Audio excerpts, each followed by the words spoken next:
अस्सलामुअलैकुम। इस चैनल को ज़रूर सब्सक्राइब कर लें।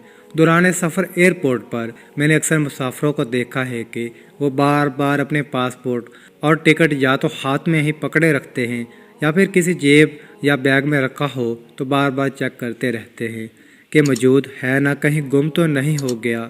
क्योंकि सबको पता होता है कि जहाज़ में सवार होने तक कई बार चेक होता है और फिर जहाज़ से उतरते ही फिर से उसकी ज़रूरत पड़ती है।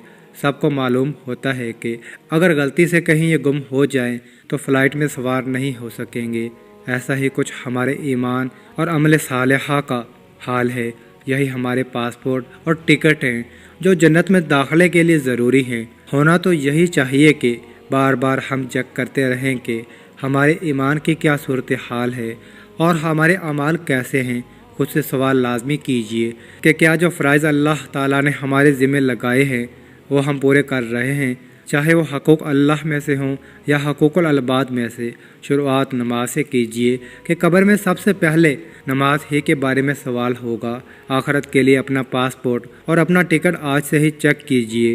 ये एक याद दहानी है जो सबसे पहले मेरे अपने लिए है। अल्लाह ताला हम सब का ईमान सलामत रखे और हमें नेक अमाल करने की तौफीक अता फ़रमाए। आमीन।